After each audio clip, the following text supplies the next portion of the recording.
नमस्कार, सुबह बोलेगा में आपका स्वागत है। मैं हूं आरिश अजहर आपके साथ और आज सुबह बोलेगा में हम बात करेंगे चोर पुलिस की।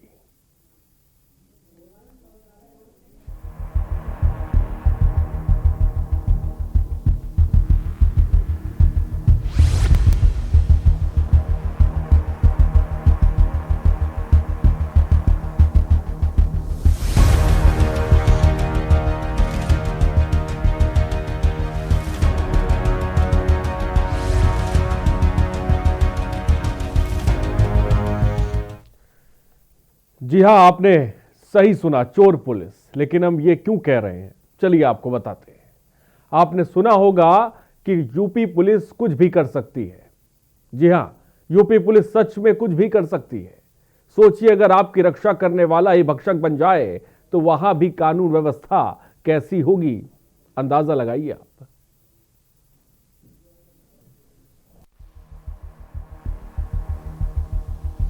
जब चोरों का काम पुलिस करने लगे तो सोचिए ऐसी हालत में आम जन कैसे जिएंगे और कैसे अपने आप को सुरक्षित महसूस करेंगे। मामला ऐसा है जिसे देखने और सुनने के बाद आप भी हैरान रह जाएंगे और पुलिस पर ही भरोसा करने के लिए आपको 2 बार सोचना पड़ेगा कि ये पुलिस रक्षक है या भक्षक। दरअसल गोरखपुर में लुटेरी पुलिस का मामला सामने आया है, जहां पुलिस और क्राइम ब्रांच ने व्यापारियों से 35 लाख रुपए के सोना चांदी और नकदी की लूट करने वाले 3 वर्दी वालों समेत कुल 6 बदमाशों को गिरफ्तार किया है। दरअसल महाराजगंज के निचलौल में के रहने वाले सर्राफा व्यापारी दीपक वर्मा और राजू वर्मा 20 जनवरी को रोडवेज की बस से लखनऊ जा रहे थे। तभी वर्दी वाले बदमाश दरोगा धर्मेंद्र यादव, महेंद्र यादव, संतोष यादव ने कैंट इलाके के रेलवे स्टेशन से लेकर नौसड़ के बीच इन व्यापारियों को बस से उतार लिया और अवैध रूप से सोना चांदी और रुपए होने और जांच के नाम पर उन्हें ऑटो में बिठा लिया और उनका सोना चांदी और रुपए लूटकर वहां से फरार हो गए।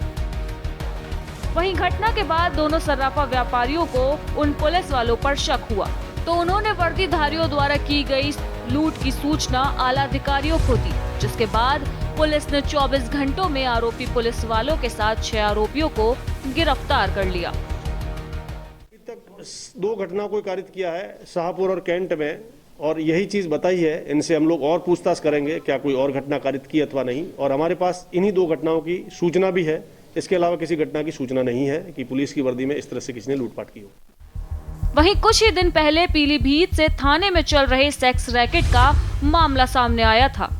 मामला तब सामने आया जब थाने में तैनात एक सिपाही ने कॉल गर्ल से बात की और ऑडियो वायरल कर दिया। दरअसल सेहरा मऊ उत्तरी थाने के गढ़वाखेड़ा चौकी में तैनात सिपाही विपिन मिश्रा और पवन मिश्रा लंबे समय से अनूठे ढंग से कमाई कर रहे थे।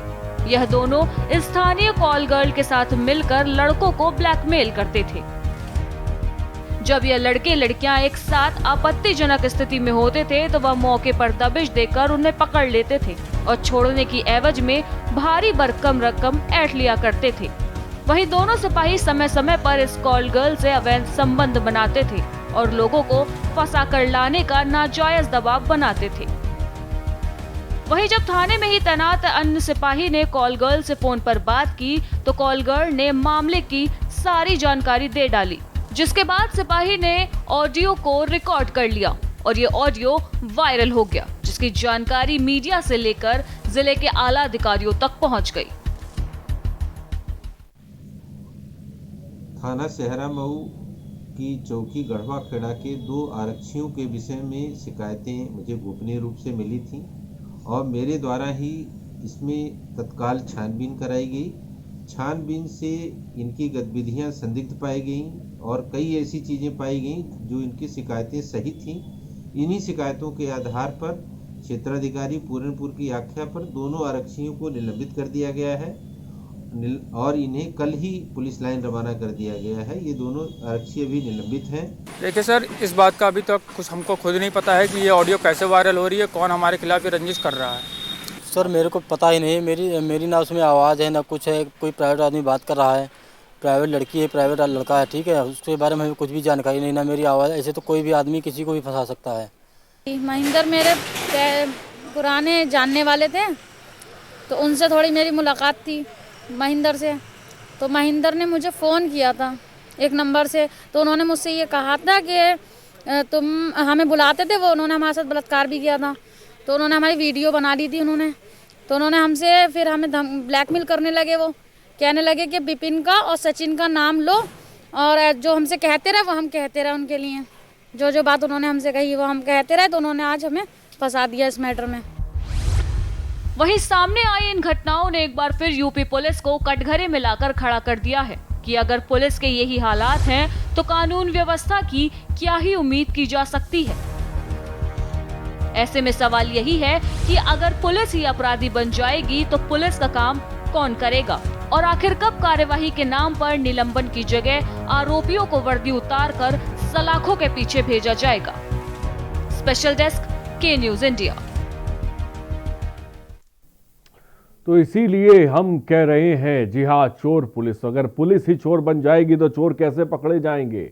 अगर पुलिस ही लुटेरी बन जाएगी तो लुटेरे कैसे दबोचे जाएंगे?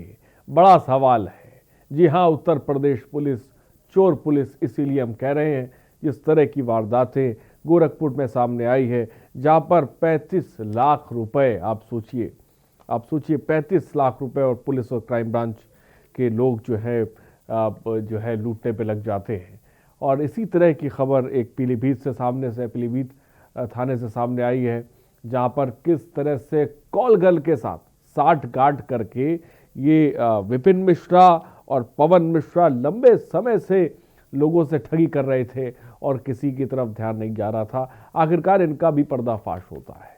तो इस तरह से सूबे की पुलिस काम करती है। मैं स्पष्ट कर दूं, साफ कर दूं, हम उन ईमानदार अफसरों, उन अच्छे अफसरों के बारे में नहीं कह रहे हैं जो ईमानदारी से काम करते हैं। हम उन भ्रष्ट अधिकारियों के बारे में, हम उन भ्रष्ट पुलिस वालों के बारे में कह रहे हैं, हम उन चोर पुलिस वालों के बारे में कह रहे हैं, उन लुटेरों पुलिस वालों के बारे में कह रहे हैं जिस तरह की खबरें सामने आ रही हैं। हमारी आवाज़ उनके लिए बुलंद हो रही है। ईमानदार अफसरों के साथ हम हमेशा खड़े हैं, पुलिस वालों के साथ हम हमेशा खड़े हैं। इस चीज़ को बिल्कुल साफ कर देते हैं। लेकिन जो चोर पुलिस है, जो भ्रष्ट पुलिस है, जो लुटेरी पुलिस है, जो अपराधी पुलिस है, उनका राज हम फाश करके रहेंगे, उनकी तस्वीर आपके सामने रखेंगे। सूबा बोलेगा में आज 2 खबरें हम दिखा रहे हैं। मैं चाहूँगा कि आप कॉल करिए। सूबे की जो चोर पुलिस है ये कब सुधरेगी, आप इसको लेकर अपनी बात रखिए। जो सवाल भी हम उठा रहे हैं, जो सवाल हम सरकार से पूछ रहे हैं, जो सवाल हम प्रशासन के आला अधिकारियों से पूछ रहे हैं, जो राजधानी लखनऊ के बड़े बड़े पदों बैठे हैं, आखिर ये पुलिस सुधरेगी कब? आखिर पुलिस की तस्वीर बदलेगी कब? थाना अय्याशी का अड्डा बन चुका है, ये अड्डा कब खत्म होगा? कानून व्यवस्था पर सवाल लगातार उठ रहे हैं, आखिर उनके जवाब कैसे मिलेंगे? और सबसे बड़ा सवाल, उत्तर प्रदेश की पुलिस और ये चोर पुलिस कैसे सुधरेगी? फिलहाल इसी पर आज हम बात करेंगे, इसी पर आज हम चर्चा करेंगे।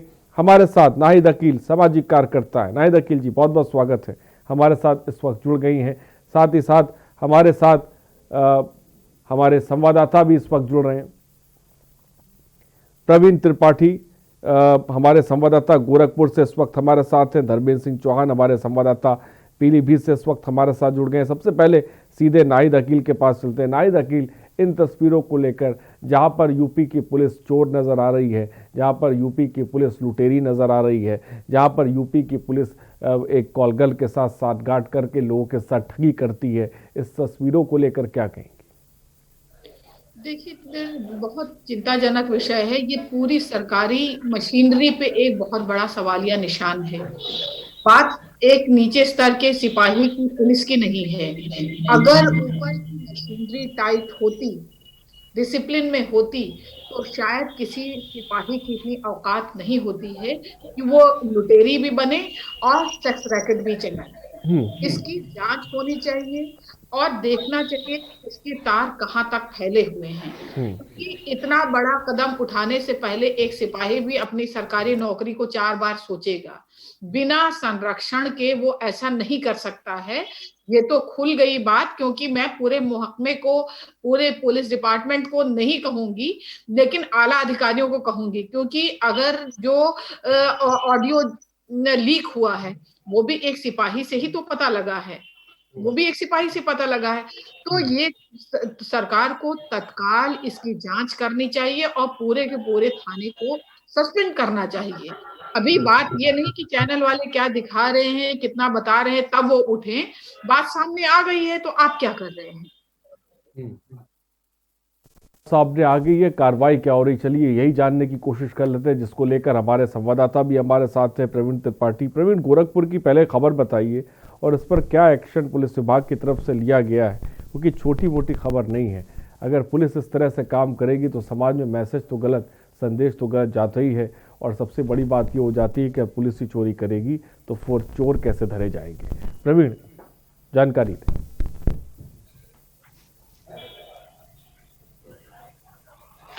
जी आरिफ, मैं आपको बता दूं कि है वो गोरखपुर क्षेत्र का है। मैं आपको बता दूं कि महाराजगंज के एक स्वर्ण व्यवसायी जो अपने भाई के साथ लखनऊ स्वर्ण की खरीदारी करने के लिए जा रहे थे, तैनात एक दरोगा ने अपने कांस्टेबल के साथ उसके साथ बहुत बड़े धोखाधड़ी को अंजाम दिया। मैं आपको बता दूं कि ये पूरा वाक्य जो है वो, और उसे नौसर पे ला करके, नौसर चौराहे पर ला करके उसे बकायदा अच्छी तरीके से पीटा गया। फिर उसके ऊपर सोने की तस्करी का इल्जाम लगा करके उसके सारे बैग से भरे जितने भी सामान एवं पैसे थे उसको बकायदा उसको लेकर के रफू चक्कर हो गए। मैं आपको बता दूं कि ये गोरखपुर में ये पहली ऐसी घटना नहीं है जब वर्दी दागदार हो गई है। विगत कुछ दिन पहले गोरखपुर की ये गोला थाना क्षेत्र के एक चतुर्वेदी दरोगा है जिनके ऊपर एक महिला ने आरोप लगाया था कि वो FIR दर्ज करने के नाम पर घूसखोरी की बात कर रहे थे।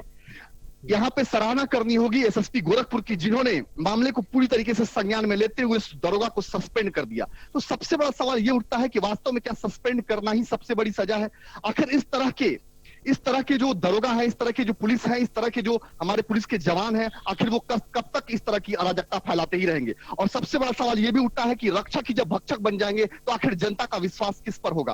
कहते हैं कि जलाया उसी दिए ने हाथ मेरा जिसको चिरागों से बचाते रहे हैं हम। तो निश्चित रूप से जिस दिए को हम संभालते हैं, जिसके ऊपर हम विश्वास करते हैं, जिसके ऊपर हम यकीन करते हैं, और कहते हैं कि जब सारी आशाएं हमारी खत्म हो जाती है तब हम पुलिस और प्रशासन का साथ देना चाहते हैं, पुलिस और प्रशासन के शरण में जाते हैं। और जब यही पुलिस यही रक्षक हमारे भक्षक बन जाएंगे तो फिर एक आम जनता करेगी तो क्या करेगी? जी आरिफ, वैसे की बात की जाए, जहां पर एक रोडवेज से जा रहे एक व्यापारी से इन वर्दी वालों ने लूटपाट की, जिसमें बदमाश दरोगा धर्मेंद्र यादव, महेंद्र यादव, संतोष यादव और तमाम जिनके बारे में आप बता रहे हैं। फिलहाल इन पर क्या इनकी गिरफ्तारी हुई है और कैसे इनकी गिरफ्तारी हुई और किस तरह की कार्रवाई इन पर की गई, इसके बारे में भी जरूर बताएं। जी मैं आपको बता दूं कि ये मामला अभी विगत कल का है और इनपे जो कि SSP जो गोरखपुर के हैं वो अच्छी तरीके से इनको धर दबोचे हैं। और मैं आपको बता दूं कि इनके ऊपर पूरी तरीके से इनको जेल भेजा गया है और एक सिपाही की तलाश अभी भी जारी है। सबसे बड़ी दिक्कत की बात यह है कि इसके पहले भी ये इस तरह की एक घटना को अंजाम दे चुके हैं। जब पुलिस ने इनके साथ सख्ती की तो इन्होंने एक और घटना को बताया कि इन्होंने इस तरह की एक घटना को और भी अंजाम दिया था। जी आरिफ, वो किस तरह की घटना थी? किस तरह की घटना इससे पहले कि इन लोगों ने अंजाम दी थी, इसके बारे में थोड़ा सा बताएं। वो भी लूटपाट की ही घटना थी, वो भी धोखाधड़ी की ही घटना थी, लेकिन उसमें वो बच गए थे। लेकिन इसमें चूंकि SSP योगेंद्र कुमार जो है बहुत ही सक्रिय, जब से वो गोरखपुर में पदभार संभाले हुए हैं तब से वो बहुत ही चुस्ती और बहुत ही तंदुरुस्ती के साथ इस पूरे गोरखपुर के कार्यभार को देख रहे हैं। और इस तरह के किसी भी तरह की घटना को अगर कोई भी अंजाम दे रहा है तो वो निश्चित रूप से सलाखों के पीछे जा रहा है। ठीक, धर्मेंद्र सिंह चौहान भी इस वक्त हमारे साथ है। धर्मेंद्र इस वक्त पीलीभीत से हमारे साथ जुड़े। धर्मेंद्र, पीलीभीत की खबर को लेकर सबसे पहले क्या जानकारी है आपके पास? जी बिल्कुल, आपको बता दूं, पीलीभीत से ये 18 तारीख की वारदात है। यहाँ पर सेक्स रैकेट जो चलाया जा रहा था वो पुलिस सिपाहियों के संज्ञान में चलाया था। उसके बाद अधिकारियों के संज्ञान में आने के बाद में जो पुलिस वाले हैं उनको बर्खास्त भी कर दिया गया। लेकिन वहीं बात करें जो महिला है, महिला जो बात कर रही है कि इन लोगों को फंसाया जा रहा है। ये आते हैं एसपी ऑफिस आते हैं और वहां पर जो महिला कहती कि इनको जो है हमसे कहलवाया गया, इनको फंसाया जा रहा है। और ये जो ऑडियो है, ऑडियो में अगर जो बात करें तो ऑडियो में जो सिपाही बात कर रहा है तो वहाँ महिला पूरी बात बता रही है कि सचिन और विपिन नाम के जो सिपाही हैं वो हमसे जो है ऐसे ऐसे काम कराते थे। हमसे कहते थे कि जो है जाइए, पीछे जंगल था, चौकी के लगा हुआ जंगल है, वहाँ जो है जाइए। लड़के साथ में जाते थे। आपत्तिजनक अवस्था में जैसे ही लड़के और लड़की जो है पाई जाते थे, ये सिपाही जो है उनको लेके चौकी आते थे, उनको झूठे मुकदमे में फंसाने की बात करते थे, उनको कई तरीके की बात करते थे, उनको धमकाते थे, उनसे मोटी रकम वसूलते थे। ये खेल धर्मेंद्र कब से चल रहा था जिसके बारे में कोई जानकारी किसी को नहीं थी? अब जबकि ये इस तरह का पूरा खेल सामने निकल कर आया है, भांडाफोड़ हुआ है, तो किस तरह का एक्शन खासकर इन दो सिपाहियों पे लिया गया है, सिपाही विपिन शर्मा और पवन मिश्रा जिसका नाम सामने आ रहा है? इनको दोनों को बर्खास्त कर दिया गया है। इनको जो है पुलिस ने अब जब जानकारी ली है तो एसपी का ये कहना है कि अभी टीम लगी हुई है, जांच चल रही है, जांच के बाद में मैं आऊंगा धर्मेंद्र। कुछ दर्शक भी इस वक्त हमारे साथ जुड़े। एचएस भोला पटियाला से एक दर्शक हमारे साथ है। एचएस भोला साहब, अपनी बात को रखें। सर, सबसे पहले तो इनको डिसमिस करके फिर केसिंग पे होना चाहिए। सबसे पहले तो इनको डिसमिस करना चाहिए सर। रखवाली करने वाले ये क्या काम कर रहे हैं सर? सही कह रहे। बहुत बहुत शुक्रिया एचएस बोले। और सीधे इस वक्त आपको विज्ञान भवन लेके चलते हैं, जहां पर किसान और सरकार के बीच जो बैठक रही वो भी बेनतीजा साबित हुई है। लगातार बैठकें हो रही हैं और बैठकें बेनतीजा साबित हो रही हैं। और इस बार फिर से जब उम्मीद काफ़ी की जा रही थी, वो लगातार हम खबर भी आपको दिखा रहे थे। तो फिलहाल किसान विज्ञान भवन में जो किसान और सरकार के बीच अहम बैठक चल रही थी वो बेनतीजा साबित हुई। इस बीच 26 जनवरी क्या कह रहे हैं? उन्होंने ये कहा कि अगली बैठक के लिए तैयार है, क्या वो कह रहे हैं? नहीं, उन्होंने कोई बैठक नहीं दी। वो कहते भी जे प्रपोजल 20 वाली प्रपोजल है सोनू मंजूर है, फिर ਆਪਾਂ ਉਹਦਾ ਕੋਈ आगे बैठक कर सकते हैं। आगे बैठक कर सकते नहीं कोई बैठक।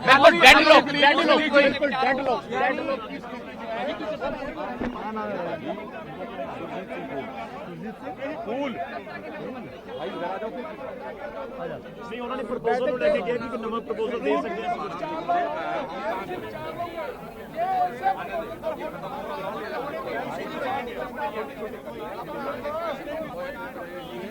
तो आप देख रहे हैं विज्ञान भवन के बाहर की तस्वीरें हैं, जहां पर फिलहाल ये जो बैठक है ये बेनतीजा साबित हुई है। बैठक खत्म हो गई है, लेकिन उम्मीद जो की जा रही थी कि शायद इस बैठक से कोई हल निकले, वो फिलहाल निकला हुआ नजर नहीं आ रहा। अमित दुबे हमारे संवाददाता भी इस खबर पर जुड़े। अमित, बैठक खत्म हो गई, क्या अपडेट है? जी बिल्कुल, देखिए अभी थोड़ी देर पहले शिव कुमार का जो किसान नेता है उन्हें निजी कारणों से जाना था, पहले वो बाहर आए। हालांकि अब बैठक भी खत्म हो गई है, किसान खुद बाहर आ गए हैं और लगभग 5 घंटे ज्यादा किसान विज्ञान भवन में रहे। इस बीच सिर्फ 15 से 20 मिनट के लिए कृषि मंत्री सामने पहुंचे, जहां उन्होंने कहा कि सरकार ने जो प्रपोजल दिया उस पर वो पुनः विचार करे। किसान इस बीच सामने रखी, खासकर कुछ किसानों को धमकियां उसे लेके भी अपनी बात रखी। और एक किसान नेता के कार के एक शीशा जो है आज किसी के द्वारा तोड़ा गया, इसे लेके भी कंप्लेंट की गई। तो जाहिर तौर पर किसान के साथ जो भी चीजें हो रही है उन विषयों को किसानों ने मंत्री के सामने रखा। लेकिन जो मेन मुद्दा था, खासतौर पर कृषि कानून को लेकर कोई डिस्कशन होगा, कोई सोल्यूशन निकलेगा, उस तरह की सारी चीजें बेनतीजा साबित हुई है। यहाँ पे सरकार ने फिर कहा है कि सरकार ने जो प्रपोजल दिया है किसान उस पर पुनः विचार करे, देखें कि क्या कोई उससे हल निकल सकता है। किसान जो है कल की बैठक में पहले स्पष्ट कर चुके थे कि सरकार का प्रस्ताव उन्हें मंजूर नहीं है। जी, तो साफ तौर पर जैसा कि अमित बता रहे हैं, सरकार का प्रस्ताव उन्हें मंजूर नहीं है। बैठक खत्म हो गई है और ये बैठक भी साफ तौर पे बेनतीजा साबित हुई है। अमित,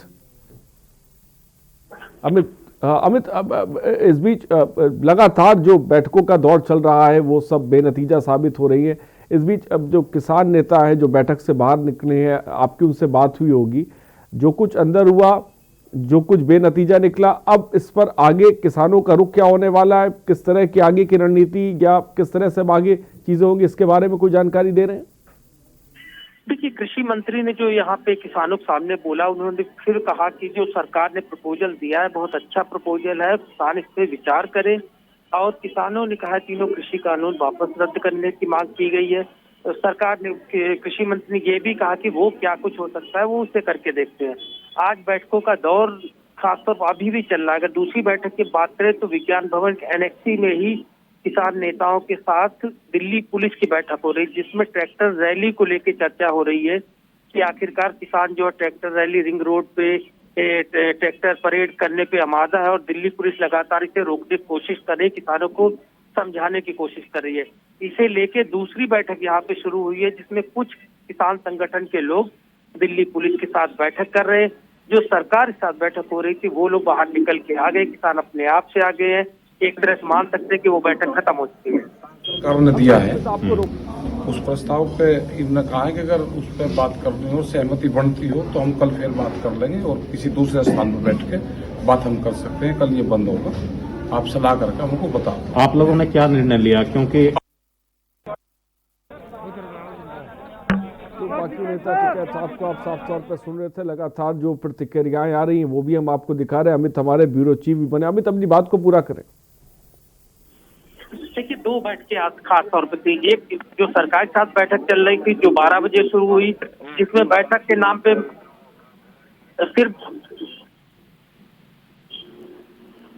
हाँ अमित बोले, क्या अब मेरी आवाज पहुंच रही है आप तक? ठीक है, शायद अमित तक मेरी आवाज नहीं पहुंच पा रही है। फिलहाल मैं चाहूंगा कि एक बार फिर से कोशिश की जाए, अमित को जोड़ा जाए, ताकि के बैठक के बारे में जो कुछ हुआ और क्या अगली कोई तारीख डिसाइड हुई है। फिलहाल किसान नेता क्या कुछ कह रहे हैं आप सुनिए। क्या मंत्रियों ने ये भी कहा है कि आप प्रेस में क्यों गए? अगर जो खारिज आपने किया था आप सीधा यहाँ आकर बताते, ऐसी कोई बात हुई है? नैतिकता की बात हुई है कि ऐसा पहले से ही नहीं बोलना चाहिए, फिर वो अच्छा नहीं लगता। नैतिकता की बात, कोई बातचीत एमएसपी को लेकर कोई बात? एमएसपी को लेकर कोई बात नहीं हुई है। और बस हमने उनको कहा था कि दोनों कानूनों के जो हमारे में सर्वसम्मति से पास हुआ है वो ये है कि इन दोनों कानूनों से कम कोई बात होगी नहीं। और सरकार की आपकी जो प्रपोजल है उस पर हमने कल मीटिंग की तो उस पर सहमति नहीं बनी है, तो उन्होंने एक तरह से आगे बात समाप्त कर दी। अब आप दोबारा मीटिंग करेंगे आपस में? दोबारा तो मीटिंगें होती रहेंगी, दोबारा की तो मीटिंग प्रपोजल पे दोबारा विचार किया जाएगा। प्रपोजल तो उनकी तरफ से कोई लंबी चौड़ी है ही नहीं ना, कोई दोबारा प्रपोजल आए तभी विचार करेंगे। घटना हुई जिसके बारे में बातचीत हुई, आपके सरकार के साथ कोई बात हुई? हाँ, उसके बारे में बात हुई थी। क्या बात हुई? उन्होंने कहा था कि हमें बताएं अगर कोई ऐसा है, हमारी तरफ से कोई ऐसा नहीं है, कोई किसी ने अपनी मर्जी से कोई पुलिस वाले ने कुछ कर दिया हो तो अलग बात है। कोई सरकार का ऐसा नहीं है कि सरकार ने आपको कुछ ऐसी प्रताड़ना के लिए कुछ ऐसा किया है। तो आज का कोई निष्कर्ष निकला नहीं? आज की कोई निष्कर्ष नहीं, जीरो। तो दोबारा अगर मीटिंग के लिए बुलाया जाता उनकी ओर से तो आप जाएंगे या अप्रोच आप करेंगे आपकी ओर से, ऐसा कुछ होगा? ऐसा कुछ नहीं है, अगर सरकार बुलाएगी तो जाएंगे। ओके। और ये भी हो सकता है कि अगर हमारे कुछ बदलाव आया तो हो सकता है, हम भी कहते हैं वो तो कोई डिस्प्यूट नहीं है, तो कोई तनाव नहीं है ना। आगे का क्या आप लोग की रणनीति है फिलहाल? अब आप लोगों ने क्या सोचा है आगे के लिए? जी, आप लोग क्या रणनीति, क्या प्लानिंग है आप? देखिए, अभी तो 26 की तैयारी करें, अभी तो उसके बाद रणनीति बनेगी, उसके पहले तो कोई बात होगी नहीं। अब चलिए, thank you so much Chaudhary Sahab. Gurnam Singh Chaudhary जी हमारे साथ है। गुरनाम सिंह से आज की वार्ता। तो आपने सुना, लगातार जो किसान नेता बैठक के बाद बाहर निकले वो अपनी बात कह रहे हैं, एमएसपी को लेकर कोई सहमति नहीं बनी है। पहला प्रस्ताव था, उनने कहा कि हमारा वही है और आप अगर इस पर तैयार हो और घटा बढ़ा सकते हैं दिनों को, भाई 1.5 साल की जगह 2 हो जाएगा, ये हो जाएगा, मतलब ये एक उनकी तरफ से आया है, मतलब 2 साल तक वो कर सकते हैं। और कोई इस पर तैयार हो तो हम बैठ के कल बात कर सकते हैं, नहीं अगर तैयार हो तो नहीं कर सकते। आप लोगों ने क्या कहा? हमने कुछ नहीं, हम बता दें, कल हमें जरूरत होगी तो आपको बता देंगे। आप लोग आपस में बातचीत करके? हाँ, आप बता देंगे, आवेंगे आ जाएंगे, नहीं तो बैठे और 1 आध महीना बाद में फिर बातचीत शुरू होगी। ट्रैक्टर रैली वाला क्या होगा? ट्रैक्टर रैली क्या होता है? ट्रैक्टर रैली तो आवेगी। ट्रैक्टर रैली का क्या मतलब उनसे? धमकी वगैरह भी आ रही है आपको? किसकी? किसानों को कोई आ रही, कोई ऐसी बात आई थी? किसानों पर धमकी आ गए, चलो यही कह रहे कि धमकी दे रहे हैं हमें, कर ले यार, ये नहीं है। चलो सर कोई कुछ भी बात फूटा था उस पर भी बात हुई? अरे वो तो पुलिस ने रोक लिया होगा, इतना क्या बात होगा, गिरवा लेंगे शीशे। 26 तारीख की परेड उसको लेकर क्या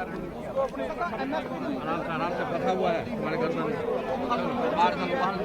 बहुत सारे। और अमित दुबे हमारे ब्यूरो चीफ भी इस खबर पे। अमित, हम सुन रहे थे किसान नेताओं को, टिकैत साहब को भी हमने सुना, बैठक के बाद मीडिया से सब रूबरू हो रहे थे। साफ तौर पे एक चीज़ तो ये समझ में आ गई है, जो तमाम चीज़ें किसानों के द्वारा रखी गई उस पर सरकार सहमत नहीं हुई है और एमएसपी को लेकर कोई बातचीत नहीं हुई है। बैठकें होती रहेंगी और लगातार होती रहेंगी, ये तो फिलहाल सुन रहे हैं लगातार, लेकिन अब क्या अगली बैठक कब होगी इसके बारे में कोई जानकारी? देखिए, आज की बैठक खास तौर पे थी जिससे लेकर सरकार को खासी उम्मीदें थी, क्योंकि पिछली बार जो कृषि मंत्री ने प्रपोजल दिया था 1.5 साल तक कानून होल्ड करने का और तमाम संशोधनों को लेकर कमेटी बनाने का, सरकार लग रहा था किसान उनकी बात मानेंगे और आज बातचीत का दौर आगे बढ़ेगा। लेकिन किसानों ने क्योंकि सरकार का प्रस्ताव ठुकरा दिया, यही बड़ी वजह थी कि 12 बजे बैठक शुरू हुई और अब किसान बाहर निकले। 5 घंटे से ज्यादा बैठक चली, जिसमें 15 से 20 मिनट मात्र कृषि मंत्री किसानों के सामने मौजूद थे, जिसमें फिर कृषि मंत्री ने दोहराया कि चीजें और आगे बढ़ाई जा सकती है, 1.5 साल के लिए 2 साल भी किया जा सकता है होल्ड का जो टाइम है, लेकिन एक बार किसान फिर उनके प्रस्ताव पे विचार करें। किसान जो है इसके लिए तैयार नहीं दिखे, उन्होंने बोला वो कृषि बिल कानून वापसी की मांग पे ही अड़ गए। इस वजह से वार्ता आगे नहीं बढ़ी। हालांकि इस बीच जो कुछ किसानों को धमकियां मिली है, कुछ अन्य किसान नेता कुछ कह रहे हैं, मैं दर्शकों को सुनवाना चाहता हूँ। पंजाब तो हरियाणे तो लेके पंजाब तक एक लारा लग्या हुआ ट्रैक्टरों का, ये लग्या रहेगा 25 तरीक तक। 26 तरीक हाँ होगी हर हाल तो। ठीक है अमित, अपनी बात को पूरा करें। और अमित, मैं आऊंगा, लेकिन ये भी दर्शकों को अपडेट कर दूं, कुछ ही देर में कृषि मंत्री भी बोलेंगे, वो भी हम आपको दिखाएंगे। फिलहाल किसान नेता क्या कुछ कह रहे हैं, ये सुन लीजिए। सरकार ने ਤੁਹਾਨੂੰ ਕਿ 26 ਤਰੀਕ ਨੂੰ ਸਰਕਾਰ ਦੀ ਵੀ ਗੱਲ ਮੰਨੋ, ਪ੍ਰਸ਼ਾਸਨ ਦੀ ਵੀ ਗੱਲ ਮੰਨੋ, ਇਸ ਮਸਲੇ ਦੀ ਚਰਚਾ ਹੋਈ ਹੈ। देखो ने ਇਹੋ ਜੀ ਪ੍ਰਸ਼ਾਸਨ ਵਾਲੀ 26 जनवरी ਤੇ कोई चर्चा नहीं हुई। देखिए, मीटिंग के अंदर जो मंत्री महोदय 15 मिनट हमसे बात करते रहे, उसमें जो हमने प्रस्ताव को ठुकरा दिया था वो बात रखी गई। मंत्री महोदय ने कहा कि आप जो है वो प्रस्ताव के ऊपर दोबारा बात कर लीजिए, मैं भी करके आता हूं। 3.5 घंटे मंत्री महोदय आए नहीं, ये किसान आगू का अपमान है। आने के बाद उन्होंने कहा भी अगर आप पुराने प्रस्ताव के ऊपर हमारे साथ बातचीत करना चाहते हैं तो सोच के हमें बता दीजिएगा। ये भी कहा भी विज्ञान भवन बंद हो रहा है 26 जनवरी के लिए, आपके साथ अन्य जगह पर हम बात कर लेंगे। इसी के साथ सबका धन्यवाद करने के बाद कहा भी मैं मीटिंग की प्रक्रिया समाप्त कर रहा हूं। सरकार अपने तरफ से मीटिंग का सिलसिला तोड़ के गई है, हमने अपनी तरफ से नहीं तोड़ा। किसान आगुओं ने बड़े धैर्य से 3.5 घंटे उनका वेट किया। वो बातचीत से मसले का हल करना चाहते हैं। भारत की सरकार पूरे देश के किसानों और मजदूरों का अपमान कर रही है, वो बातचीत से निर्णय नहीं करना चाहती। कल भी शांतमय तरीके से अपना आंदोलन चला रहे थे, अब भी चलाते रहेंगे। धन्यवाद। ने सुना किसान नेता को। अमित, क्या मेरी आवाज आप तक पहुंच रही है? अमित, क्या मुझे सुन पा रहे हैं आप? जी बिल्कुल। अमित, अब किसान नेता को हमने सुना, वो कह रहे 3.5 घंटे हमने वेट किया, उसके बाद मंत्री साहब आते हैं, बैठक खत्म हो जाती है, पुराने वाले मसौदे की बात चल रही थी। किस तरह से देखते हैं जो बातें निकल कर लगातार सामने आ रही हैं, जो किसान नेता कह रहे हैं? देखिए, जिस तरह से किसानों ने सरकार का प्रपोजल ठुकराया, उसके बाद सरकार को भी खासी उम्मीद नहीं दिखी और यही बड़ी वजह थी कि कृषि मंत्री महज 15 से 20 मिनट तक किसानों के सामने रहे। उस दौरान किसानों ने जो भी बातें कृषि मंत्री के सामने रखी, वो उन्होंने किसानों की बातें जरूर सुनी, लेकिन उस पर किसी भी तरह की टिप्पणी नहीं की। दूसरी बड़ी चीज, कुछ किसानों को धमकियां मिल रही, इसे लेके जरूर कृषि मंत्री ने कहा कि जिन लोगों को धमकी मिल रही है सरकार की तरफ के लोग नहीं है और मामले की जांच होगी और ऐसे लोगों को बख्शा नहीं जाएगा। आंदोलन करना लोकतांत्रिक अधिकार है, इसमें कोई दो राय नहीं है। लेकिन जो प्रपोजल थोड़ी सी कमी है। फिलहाल आप बने रहिए, हम आपसे लगातार अपडेट लेते रहेंगे। फिलहाल बहुत बहुत शुक्रिया अमित हमसे जुड़ने के लिए और तमाम जानकारी देने के लिए। फिलहाल यहाँ पे रुकते हैं छोटे से ब्रेक के लिए, हम जल्द हाजिर होंगे। आप देख रहे हैं के न्यूज, खबरों का सारथी।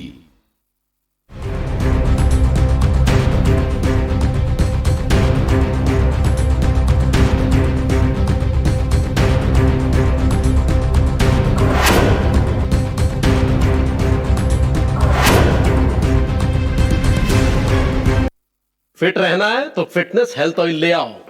You are corrupt. हाँ, करेक्ट होता है बाबूली। सही बोले हैं, तो ले आइए फिटनेस हेल्थ ऑयल। खुदी को आजमाया है तो ये अंदाज आया है, खुदी को आजमाया है तो ये अंदाज आया है। तुम में भी मैं हूं, शुद्ध प्लस पान मसाला। जब आपकी सोच को अंधेरा घेर लेता है और सिस्टम भी मुंह फेर लेता है, जब वादों की परतें खुलने लगती हैं और हारी उम्मीदों का ऊंचा ढेर लगता है, जब सड़क पर एड़ी की रगड़ देखकर अब तक जो भी हुआ सब बेअसर लगता है, तब चिंतन से डगर होगी आसान, मंथन से निकलेगा समाधान। मंथन। आप देख रहे हैं के न्यूज, खबरों का सारथी।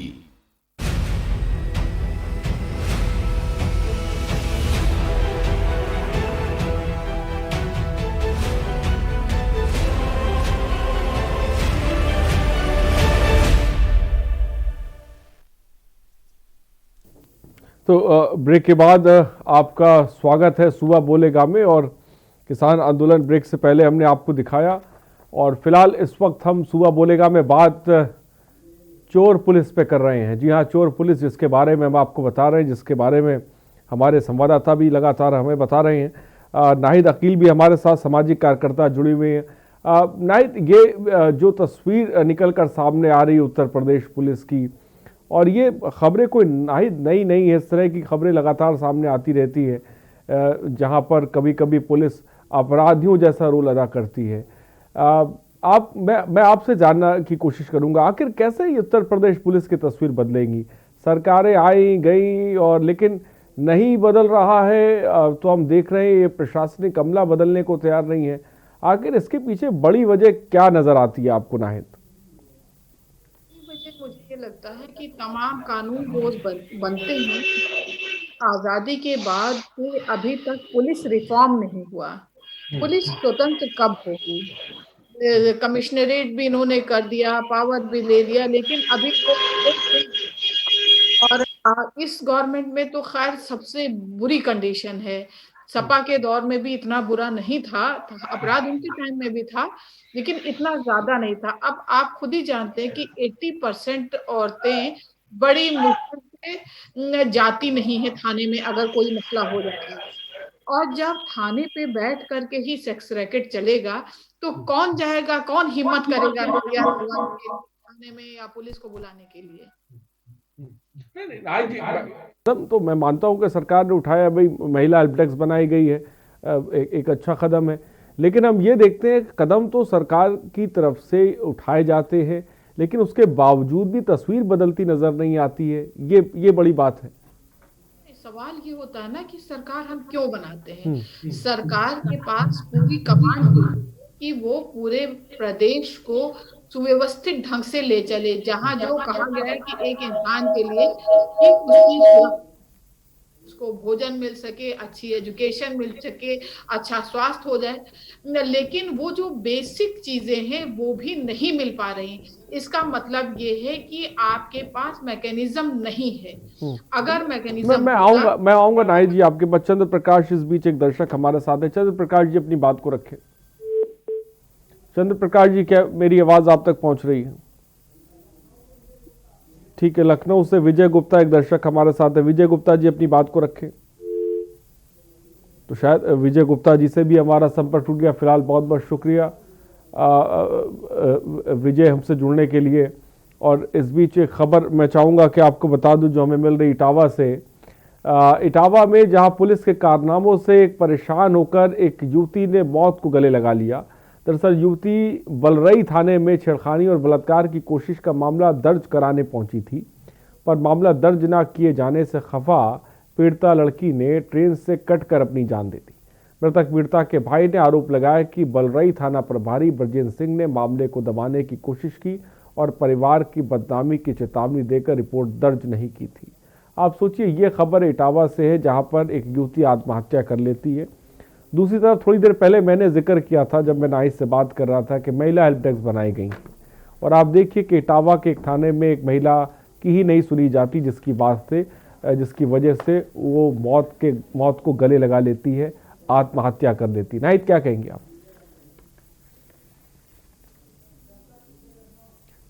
नाहिद, अपनी बात को पूरा करें। ऐसा लगता है कि किसी को बहुत अधिक पावर देने से भी क्या होता है, लोड बढ़ जाता है। अब जैसे एक जिले में दो चीजें डिवाइड हो जाती थी, आधी चीजें तो डीएम स्तर से ही चली जाती थी, क्योंकि एक मेंटेलिटी बन चुकी थी प्रदेश की कि कुछ भी हो चलो जिलाधिकारी दफ्तर पहुंच जाओ, क्योंकि वो 10 से 12 मिलते हैं। एसपी साहब 10 से 12 नहीं मिल सकते हैं, लेकिन डीएम साहब 10 से 12 मिल जाते हैं, चिट्ठी लेके जाते हैं वहां एक दबाव, मतलब थोड़ी चीजें बटती हैं आपस में, तमाम मामला बटते हैं।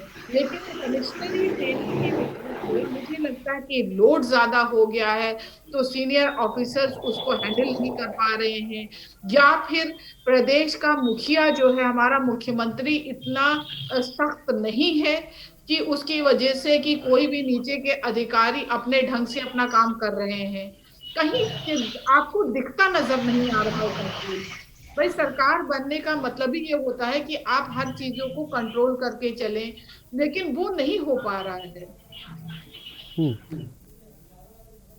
और इस बीच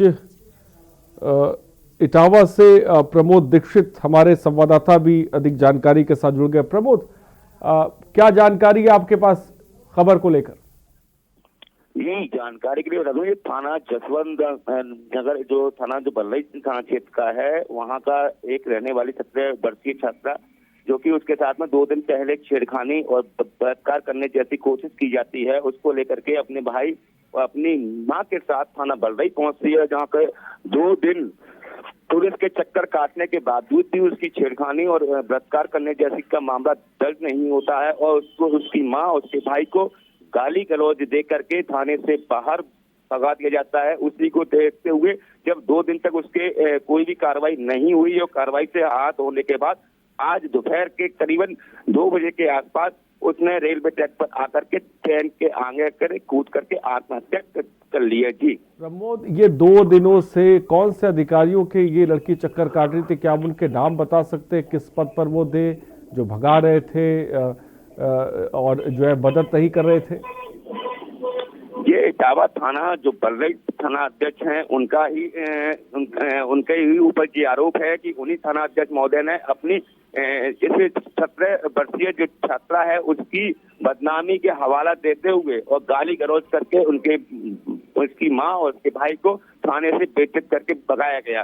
जब इस चीज को उस लड़की की नागवार गुजरी, तब उसने अपना आत्महत्या जैसा कदम को उठाना ही उसने मुनासिब समझा। जी प्रमोद, क्या आला अधिकारियों के संज्ञान में आया थाना अध्यक्ष इस तरह से काम कर रहा है जिसके साथ छेड़खानी हो रही है, उस लड़की के उसके परिवार को भगाया जा रहा है, गाली गलौज किया जा रहा है, आला अधिकारी क्या कुछ कर रहे हैं? क्या उनके संज्ञान में मामला ये आया है? आपने उनसे सवाल किया? अभी खबर फैलते ही इटावा से आला अधिकारी मौके पर बाजार तक पहुंच गए हैं। अभी इस मामले में कोई भी आला अधिकारी इस बात के अभी कहने से चूक रहा है। जी ठीक है प्रमोद, बहुत बहुत शुक्रिया हमसे जुड़ने के लिए और तमाम जानकारी देने के लिए। तो ये तस्वीर है। फिलहाल विजय भी एक दर्शक हमारे साथ है। विजय, अपनी बात को रखें। नमस्कार राजेंद्र जी। नमस्कार, बोलिए। पुलिस के ऊपर अभी तक तो पुलिस के ऊपर सिर्फ यही आरोप लगते थे कि पुलिस घूसखोर है, धमकाती है, अभद्र व्यवहार करती है, या FIR दर्ज नहीं करती।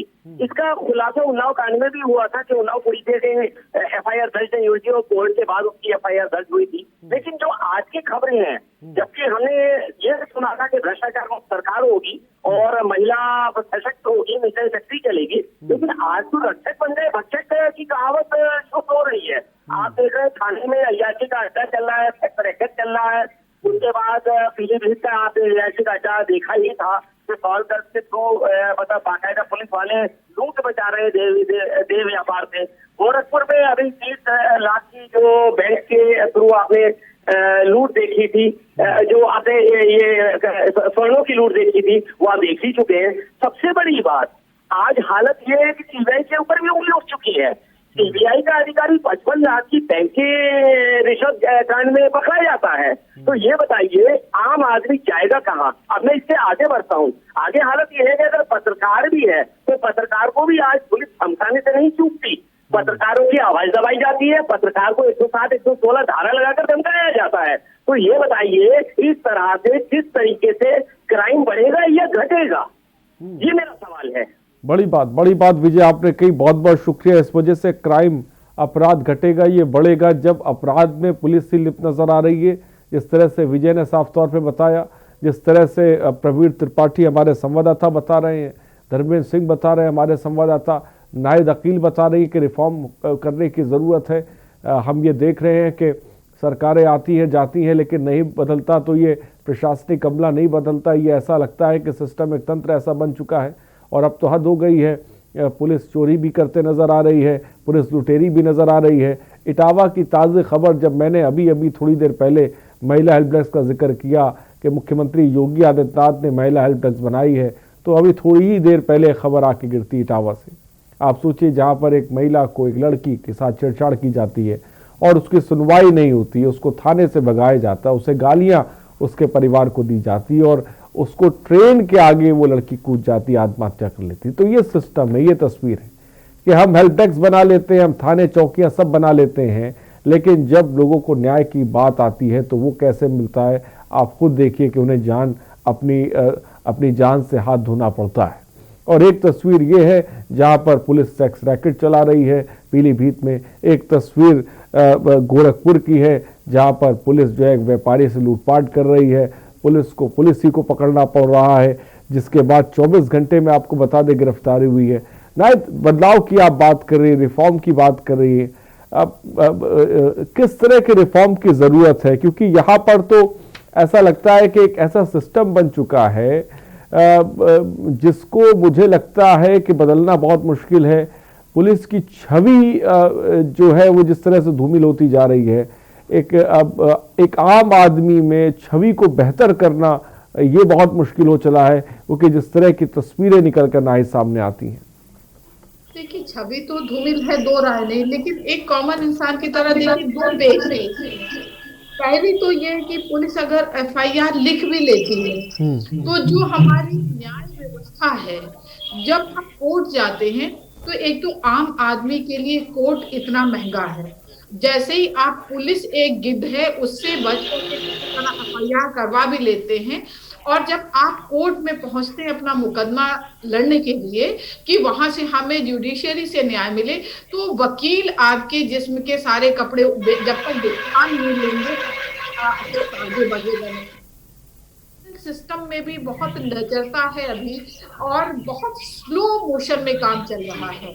तो इसलिए आदमी, जैसे आप देखिए, ये तो जो छन के मीडिया से खबरें आ जाती हैं, नहीं तो आम आदमी इस विवाद में पड़ता नहीं है। अभी कल का ही मेरा मामला है, एक साहब को कोरोना के दौरान मैंने मदद की थी, तो अब मैंने कहा पैसा दे दो। मेरा ही पैसा लेने के लिए मैं उनको 4 महीने से कह रही थी। कल गई तो पुलिस वाले आए, 6,000 कुल मिला, मेरा 25,000 रुपए था। और पुलिस वाले ने कहा मैडम क्या करने, अभी आप रिपोर्ट दर्ज करवाएंगी, केस लड़ेंगी, पैसा और खर्च करेगा, जो मिल रहा वही समझ लीजिए ठीक है। 6,000 रुपए लेके मैं आ गई। अभी मैं भी अगर केस जाऊँ तो पहले वकील मुझे कहानी समझाएगा, वो मुझसे इतनी फीस लेगा, फिर वकील चाहेगा कि ये 20 साल केस चले। तो मैं 25,000 के लिए 20 साल केस थोड़ी लड़ूंगी, फिर बवाल छोड़ूंगी, चली आऊंगी घर। तो इसीलिए आम आदमी परेशान है। बड़ी बात आपने नाई साफ तौर पे कही, लेकिन धर्मेंद्र सिंह हमारे संवाददाता भी इस वक्त है, प्रवीण भी हमारे साथ जुड़े हुए हैं। प्रवीण, जिस तरह से गोरखपुर का मामला सामने आया है, इसको लेकर आला अधिकारियों से आपकी बात हुई, उनका क्या कुछ कहना है? 24 घंटे में 6 आरोपियों के इस मामले में गिरफ्तारी हुई है और एक, जैसा कि आप कह रहे हैं, आरोपी अभी भी फरार है। क्या उसके बारे में पुलिस अभी तक कुछ पता लगा पाई है? आरिफ, सबसे पहले मैं आपको क्लियर कर दूं कि जहां तक बात अगर शासन या प्रशासन की कर दी जाए तो योगी आदित्यनाथ जब भी गोरखपुर का दौरा करते हैं तो वो जनता का दरबार लगाते हैं और अपने जनता के दरबार में इस पूरे जिले से नहीं बल्कि इर्द गिर्द के जितने भी जिले होते हैं वो सभी फरियादियों की फरियाद को सुनते हैं और उसके निस्तारण हो तो तुरंत कार्यवाही के लिए बात कहते हैं। मैं आपको बता दूं कि सबसे अफसोस की बात यह है कि उनके कहने के बावजूद, उनके आदेश देने के बावजूद भी स्थानीय तौर पर अगर देखा जाए तो बहुत सारे मामले ऐसे होते हैं जो मुख्यमंत्री के आदेश के बावजूद भी पेंडिंग में पड़ जाते हैं। तो सबसे बड़ी बात, शासन तो पूरी तरीके से सक्रिय नजर आती है, लेकिन अगर हम बात प्रशासन की कर दी तो निश्चित रूप से कहीं ना कहीं यहां पर लापरवाही देखने को मिलती है। अच्छा, दूसरी बात, अगर हम बात एसएसपी जोगिंदर सिंह की कर दी तो नवागत एसएसपी ने जब से कार्यभार संभाला है, हम ये मानते हैं कि निश्चित रूप से विगत कुछ दिनों में या कुछ महीनों में खाकी काफी शर्मसार हुई है। चाहे वो गोला थाना क्षेत्र की बात कर दी जाए, चाहे वो गोरखपुर के कांड की बात कर दी जाए, लेकिन अगर सारे मामलों में अगर रिजल्ट की बात कर दी जाए तो निश्चित रूप से सारे अपराधियों को एसएसपी गोरखपुर ने सलाखों के पीछे रखा है। तो निश्चित रूप से घटनाएं तो होती रहती है, लेकिन सबसे बड़ा सवाल यह है कि उसके पीछे हमारी कार्यवाही क्या होती है। तो अगर हम गोरखपुर में कार्यवाही की बात कर दी तो आला अधिकारियों से हमारी बात जो हुई है उससे हमें पूरी तरीके से संतुष्टि है और जो रिजल्ट हमें मिल रहा है, जो रिजल्ट देखने को मिल रहा है वो भी काफी संतोषजनक है। जी आरिफ। प्रवीण, जैसा कि आपने बताया कि मुख्यमंत्री योगी आदित्यनाथ गोरखपुर के दौरे पर रहते हैं कई बार और जनता दरबार भी लगाते हैं, बहुत सी ऐसी समस्याएं हैं जो लोग मुख्यमंत्री के सामने लेकर पहुंचते हैं, लेकिन ये भी देखने को मिल रहा है कि मुख्यमंत्री का गोरखपुर के अधिकारियों में डर नहीं है जरा सा भी। जी, मैं आपको बता दूं कि योगी आदित्यनाथ जब भी गोरखपुर दौरा करते हैं तो वो फरियादियों की फरियाद सुनते ही सुनते हैं और मैं आपको बता दूं कि उस फरियाद में डीएम सहित आला दर्जे के अधिकारी भी, जिले के आला दर्जे के अधिकारी भी मंदिर पे मौजूद रहते हैं। लेकिन सबसे अफसोस की वजह से, जैसा कि मैंने अभी कहा कि बड़ी ही अफसोस की बात है कि उनके आदेश देने के बावजूद भी कुछ स्थानीय थाने के प्रशासनिक अधिकारी जो हैं वो उस बात को नहीं समझते हैं तो कहीं ना कहीं इस बात को तो कहा ही जा सकता है कि यहाँ पर योगी के आदेश की भी अवहेलना कर दी जाती है। निश्चित रूप से उनका भी खौफ हमारे प्रशासनिक अधिकारियों में नहीं है। जी, फिलहाल धर्मेंद्र सिंह भी हमारे साथ जो। धर्मेंद्र, ये जिस तरह से मामला पीलीभीत में सामने धर्मेंद्र आया है, जहां पर दो पुलिस वाले मिलकर ही सेक्स रैकेट चला रहे थे, लोगों से ठगी की वारदात को जो है वो अंजाम दिया जा रहा था, जिसके बाद ये मामला सामने आता है। क्या आला अधिकारियों के संज्ञान में ये मामला आया? उनका क्या कुछ इस पूरे मामले पर कहना था और आखिर कितने लंबे वक्त से ये पुलिस के द्वारा, खाकी के द्वारा पीलीभीत के थाने के पास ये सेक्स रैकेट चलाया जा रहा था, इसको कानो कान खबर किसी को नहीं थी, या ये इसमें कुछ और लोग भी शामिल हैं? जी बिल्कुल बताना चाहूंगा, अधिकारियों के संज्ञान में है मामला पूरा। अधिकारियों ने कार्रवाई भी की है, 2 सिपाहियों को सस्पेंड भी किया जाता है, उसके बाद भी अभी तक सुराग नहीं लग पाया है कि इस पे किसका संरक्षण था। पुलिस से बात करते हैं, अधिकारियों से बात करते हैं तो अधिकारियों को साफ कहना है कि जांच चल रही है, कमेटी गठित है, बस वही अभी उनका अभी कहने का मतलब जांच पूरी नहीं हो पाई है और जांच का हवाला कब तक इनका खत्म होता है ये बड़ी बात है। देखना ये होगा कि कितनी जल्दी इनकी जांच पूरी होती है और कितनी जल्दी ये जो है उसमें भांडाफोड़ होता है कि कब तक इनका जो है सामने आएगा मैन आरोपी की किसकी संरक्षण में चल रहा था। फिलहाल इन 2 पुलिस वालों पे किस तरह की कार्रवाई हुई है? इनको बर्खास्त कर दिया गया है और दोनों लाइन में है और वही की कमेटी गठित है और जो आरोपी हैं जिनको बर्खास्त किया गया है उनका जो है आरोप है कि एक महेंद्र नाम का सिपाही है, उसने ऑडियो बनाई थी, मतलब ऑडियो रिकॉर्ड की थी, ऑडियो रिकॉर्ड करके वायरल की है और वो लड़की का भी साफ कहना है कि महेंद्र नाम का आदमी है, उससे हमारे अवैध संबंध पहले से ही थे और उसने हमारी वीडियो बनाई, इसकी वजह से हमें लोगों को बोलना पड़ा, ऐसा कुछ निकल के आ रहा है। तो साफ तौर पे प्रवीण ने जैसा कि बताया और धर्मेंद्र ने साफ तौर पे बताया। प्रवीण, जैसा कि गोरखपुर में जो मामला सामने आया उस पूरे मामले में अब तक कितने लोगों की गिरफ्तारी हो गई है? जी मैं आपको बता दूं कि 4 लोगों की गिरफ्तारी हो चुकी है, एक वांछित अपराधी अभी भी बाकी है। उसके बारे में क्या कुछ पुलिस अब तक पता लगा पाई है?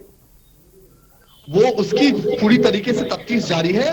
एसएसपी जोगिंद्र कुमार का कहना है कि 24 घंटे के अंदर उस अपराधी को भी सलाखों के पीछे रखा जाएगा।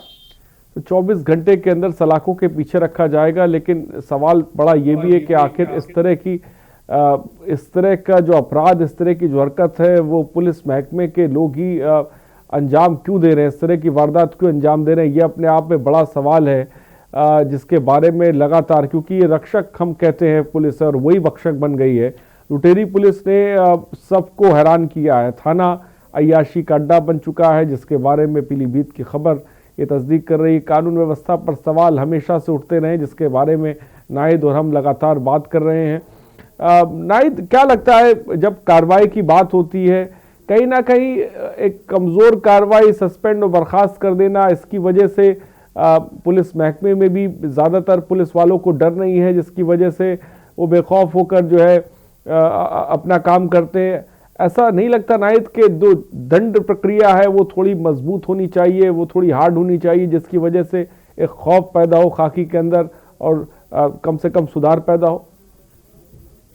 हमेशा देखा गया है कि पुलिस सस्पेंड होती है, फिर एक जिले से दूसरे जिले चली जाती है। अब यही महेंद्र का वाकया देखिए, इससे पहले भी ये डकैती में शामिल थे और शामिल थे तो उनको अगर सजा मिली होती तो दूसरी बार ये नौबत थोड़ी आती। और अहम सवाल ये है कि मुख्यमंत्री का जो दिखाया जाता है कि वो एक्टिव हैं, तो क्या खाली गोरखपुर की ही जिम्मेदारी नहीं है उनके ऊपर, पूरी प्रदेश की जिम्मेदारी उनके ऊपर है। और मंदिर जनता दर्शन का जगह नहीं होता है, डीआरडीए है, विकास भवन वहां बैठी है ना कि सारी जनता आ पाए। अब आप एक वर्ग को तो काट दे रहे हैं, क्या मंदिर में मुस्लिम्स भी जाते हैं जनता दर्शन में? आप बताइए, आज तक क्या कभी हुआ है कि मंदिर में जनता दर्शन लगा है? विकास भवन में क्यों नहीं जनता दर्शन चलता? डीआरडीए भवन में हर जिले में होता है, क्यों नहीं जनता दर्शन चलता? ये तो अजीबो हालात है, अजीबो गरीब हालात है कि वो एक्टिव भी हैं और कोई सुनता भी नहीं है। अगर एक्टिव है तो कम से कम उस जिले में तो उनका बड़ा टेरर चलता था, तो वहां तो लोग कंट्रोल में हो, गोरखपुर में। ठीक है, फिलहाल कैलाश एक दर्शक इस बीच हमारे साथ जुड़ गए हैं। कैलाश, अपनी बात को रखें। कैलाश, क्या मेरी आवाज आप तक पहुंच रही है? कैलाश, क्या मुझे सुन पा रहे हैं आप? तो शायद कैलाश तक मेरी आवाज नहीं पहुंच पा रही। फिलहाल बहुत बहुत शुक्रिया कैलाश हमसे जुड़ने के लिए। राजकुमार मेरठ से इस बीच एक दर्शक हमारे साथ है। राजकुमार जी, अपनी बात को रखें।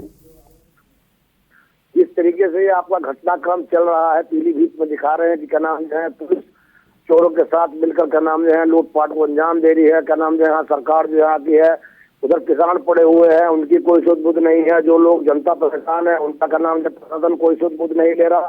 तो इस तरह के क्या नाम जो है क्या उम्मीद की जा सके प्रशासन से या मुख्यमंत्री से, क्या उम्मीद की जा सके कि क्या नाम जनता में कौन कब तक सुरक्षित है? फिलहाल बहुत बहुत शुक्रिया हमसे जुड़ने के लिए और अपनी बात रखने के लिए। कैलाश झांसी से एक बार फिर हमारे साथ जुड़ गए। कैलाश, अपनी बात को रखें। भाई साहब, हमारा ये कहने का तात्पर्य है कि सरकार को इस बात के लिए समझना चाहिए कि उत्तर प्रदेश पुलिस का चाल चरित्र चेहरा देखिए जनता के सामने आ रहा है। कहीं पे व्यापारी को लूट लेते हैं, कहीं कोई बेटी आत्महत्या कर लेती है इटावा में लाइन से कट के।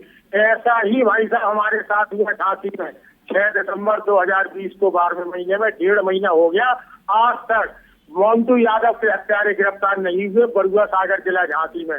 न बरुआ सागर जिला झांसी पकड़ने की कोशिश कर रही है, न सीपरी बाजार थाने की पुलिस जिला झांसी की पकड़ने की कोशिश कर रही है। हम दिनेश कुमार पी सर जो है एसएसपी, उनसे मिल चुके, सुभाष सिंह बघेल सर है डीआईजी साहब, आईजी साहब, उनसे मिल चुके। सारे अधिकारियों से कोई कार्रवाई नहीं हो रही है।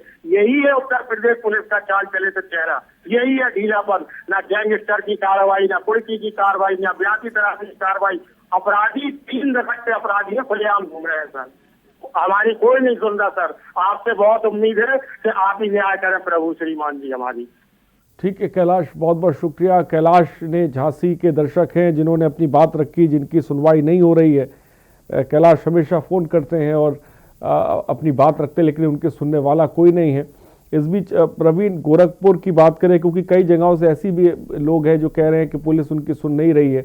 गोरखपुर में पिछले महीनों कुछ आध दिनों की अगर हम बात करें तो किस तरह की वारदातें सामने आई और उस पर पुलिस का रवैया किस तरह का रहा, इसके बारे में थोड़ा सा बताएं प्रवीण।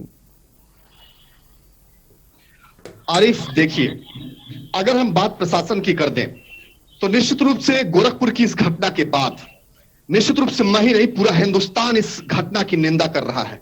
जहां तक सिंपल सी बात है, बहुत ही सामान्य सी बात है, चोर अगर चोरी करे तो ये सामान्य सी बात होती है, लेकिन अगर पुलिस अगर चोरी पर उतारू हो जाए, पुलिस अगर लुटेर बन जाए, पुलिस अगर इतनी बड़ी बड़ी जघन्य और इतनी बड़ी घृणित घटनाओं को अंजाम देने लगे, तो सिंपल सी बात है, मैं ही नहीं संपूर्ण भारत चिल्ला चिल्ला करके ये बात कहेगा कि निश्चित रूप से पुलिस यहाँ पर बहुत ही गलत और घृणित कार्य कर रही है। जहां तक बात लोगों के सुनने की है, कहां तक बात मानती है, तो मैंने अभी अभी कहा कि बहुत सारे सामान्य लोग ऐसे भी होते हैं जो एफआईआर दर्ज करने के नाम पर घुसखोरी की बात करते हैं। मैंने आपसे कहा कि गोरखपुर में गोला थाना क्षेत्र के एक चतुर्वेदी नाम का दरोगा था, जो विगत 15 दिन पहले उसको एसएसपी जोगेंद्र कुमार ने उसको सस्पेंड किया। तो निश्चित रूप से जब एफआईआर के नाम पर जब इस तरह की घुसखोरी की बात की जाती है, तो निश्चित रूप से पुलिस के रवैये पे तो सवालिया निशान उठते ही उठते हैं। मुझे अभिमान है अपने जवानों पर, आरिफ, मुझे अपने जवानों पर अभिमान है, हमें काफी गर्व है अपने जवानों पर, अपने पुलिस बल पर, लेकिन अफसोस कि कुछ चंद ऐसे पुलिस वर्ग के लोग हैं जिनकी वजह से इस पुलिस अफसोस कि नहीं, कि ऐसा लगता है कि बहुत बड़ी तादाद में ऐसे लोग हैं जो भ्रष्टाचार और अपराध में लिप्त है, और खासकर खाकी के अंदर ही। फिलहाल बहुत बहुत शुक्रिया प्रवीण हमसे जुड़ने के लिए। नाहिद आपका बहुत बहुत शुक्रिया, धर्मेंद्र आपका बहुत बहुत शुक्रिया हमसे जुड़ने के लिए, तमाम दर्शक आपका बहुत बहुत शुक्रिया हमसे जुड़ने के लिए, अपनी बात रखने के लिए। तो पुलिस कब बदलेगी, ये अपने आप में बड़ा सवाल है, क्योंकि कानून व्यवस्था पर सवाल उठते रहे हैं और ये आज से नहीं उठ रहे हैं, ये बहुत पहले से उठ रहे हैं। लेकिन पुलिस ही जब अपराधी बन जाए तो सोचिए कि हम और आपका क्या होगा, ये बड़ा सवाल है। सुबह बोलेगा में इतना ही, बने रहिए हमारे साथ। नमस्कार।